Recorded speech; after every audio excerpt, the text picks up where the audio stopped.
Hello बच्चों, let's see the question. Here the question says match the entries in column A with appropriate ones from column B. यहाँ पर question में हमको दो columns given है, column A and column B. हमको match करना है कौन से करेक्ट मैच हो रहे हैं. सो यहाँ पर हमारे पास की कॉन्सेप्ट क्या यूज हो रहा है. की कॉन्सेप्ट है हमारे पास इम्पॉर्टेंट फॉर्मूले ऑफ डायनेमिक्स. क्या है? इम्पॉर्टेंट फॉर्मूले ऑफ डायनेमिक्स के इंपॉर्टेंट फॉर्मूले यहाँ पर हमारे पास यूज होने वाले हैं. So first part, a part में हमसे पूछा गया है एस्केप वेलोसिटी को करेक्टली मैच कीजिए उसके फॉर्मूले से. So first is escape velocity. Escape velocity जो होता है उसका फॉर्मूला होता है हमारे पास capital under root of 2 capital G capital M by R, where capital G is the universal gravitational constant, capital M is the mass of planet and capital R is the radius of planet. अब हमको पता है small g और capital G में क्या relation होता है. Small g is equals to capital G M by R square. सो यहाँ पर अगर हम इसको रिप्लेस करें तो हमारे पास एस्केप वेलोसिटी क्या आ जाएगी. एस्केप वेलोसिटी आ जाएगी 2 into small G acceleration due to gravity into R. So A के करस्पॉन्डिंग कौन सा करेक्ट आया हमारे पास. ए के करस्पॉन्डिंग आया हमारे पास D option. Second B option, B part में हमसे पूछा गया है ऑर्बिटल वेलोसिटी का फॉर्मूला बताइए. किसका फॉर्मूला बताना है हमको. Orbital velocity. So orbital velocity का जो फॉर्मूला होता है वो होता है हमारे पास under root of G M by R. क्या होता है? Under root of capital G capital M by R. So अगर हम इसमें स्मॉल जी के टर्म्स में रिप्लेस कर दे तो ये आ जाएगा हमारे पास under root of small G into R. So B के करस्पॉन्डिंग कौन सा करेक्ट आया हमारे पास. सी, कॉलम बी का सी. थर्ड में हमसे पूछा गया है एंगुलर मोमेंटम. सी पार्ट में हमसे पूछा गया है angular momentum. So angular momentum क्या होता है. एंगुलर मोमेंटम अगर हमको किसी भी पॉइंट ऑब्जेक्ट का लिखना है तो वो होता है हमारे पास m into V into R. क्या होता है? m into V into R. और अगर हमको एक्सटेंडेड ऑब्जेक्ट का लिखना होता है जो ओमेगा एंगुलर वेलोसिटी के साथ घूम रहा होता है तो उसका होता है i इंटू ओमेगा. तो यहाँ पर एंगुलर मोमेंटम किसके साथ मैच हो रहा है. जी ऑप्शन फ्रॉम कॉलम बी के साथ. डी में हमसे पूछा गया है लीनियर मोमेंटम. क्या पूछा गया है? Linear momentum. अब लीनियर मोमेंटम किसके इक्वल होता है. लीनियर मोमेंटम होता है किसी भी बॉडी का product of its mass and velocity. क्या होता है? मास एंड वेलोसिटी का प्रोडक्ट. सो यहाँ पर हमारे पास डी करेक्टली किसके साथ मैच हो रहा है. एच के साथ. किसके साथ मैच हो रहा है. H from column B.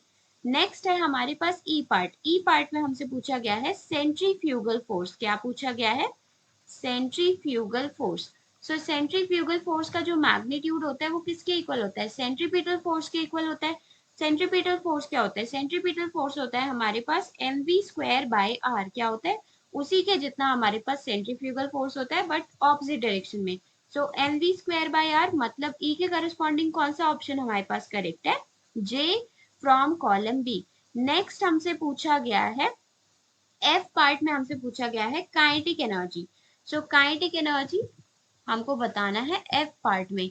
Kinetic energy का क्या फॉर्मूला होता है. काइनेटिक एनर्जी जो होता है हमारे पास होता है हाफ एम वी स्क्वायर. क्या होता है?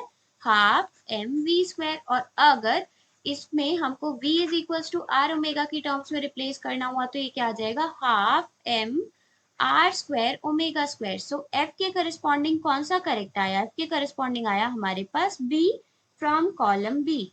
नेक्स्ट है हमारे पास चेंज इन मोमेंटम. क्या है हमारे पास? Change in momentum. Change in momentum क्या होता है. चेंज इन मोमेंटम होता है हमारे पास इम्पल्स. इम्पल्स क्या होता है. Impulse. So change in momentum is equals to impulse. Change in momentum actual में होता क्या है. Final momentum minus initial momentum, वही हमको इम्पल्स देता है. सो यहाँ पर हमारे पास जो जी ऑप्शन है उसके करस्पॉन्डिंग कौन सा करेक्ट आया. A from column B. Next है हमारे पास एच. एच क्या है हमारे पास. Frame of reference inside a moving satellite. क्या है? Frame of reference. Frame of reference inside moving satellite. अब सैटेलाइट अगर मूव कर रही है तो उसके ऊपर जो है ग्रेविटी की वजह से सेंट्रीपिटल फोर्स लग रहा होगा, सैटेलाइट एक ऑर्बिट में घूमती है तो उसके पास जो है सेंट्रीपिटल फोर्स लग रहा होगा, सेंट्रीपिटल फोर्स मतलब सेंट्रीपिटल एक्सेलरेशन लग रहा होगा। तो अगर एक्सेलरेटेड फ्रेम है तो क्या वो इनर्शियल होता है नॉन इनर्शियल? वो होता है non inertial frame of reference. क्या होता है? Non inertial frame, non inertial frame. So H के करस्पॉन्डिंग कौन सा ऑप्शन करेक्ट आया हमारे पास? एच के करस्पॉन्डिंग आया हमारे पास F from column B. Next हमसे पूछा गया है आई ऑप्शन में बोला गया है हमसे न्यूटन्स लॉ वैलिड कहाँ होते हैं? So Newton's law are valid in inertial frame of reference. कहाँ पर वैलिड होते हैं? इनर्शियल फ्रेम में, जिसकी जो एक्सेलरेशन होती है वो जीरो होती है। सो हमारे पास आई के करस्पॉन्डिंग कौन सा ऑप्शन करेक्ट आया? E option from column B. Next हमारे पास लास्ट है सिंगल फिक्स्ड पुली। क्या है सिंगल फिक्स्ड पुली? इसका जो मैकेनिकल एडवांटेज होता है वो होता है हमारे पास 1, क्योंकि यहाँ पर लोड और एफर्ट जो होते हैं वो होते हैं equal in magnitude. So mechanical advantage single fixed पुली का होता है हमारे पास 1। सो हमारे पास ये क्या बचा? जे के करस्पॉन्डिंग कौन सा करेक्ट आया? आई। सो यहाँ पर हमने देख लिए सारे columns. So hope you understood it well. Best of luck and thank you.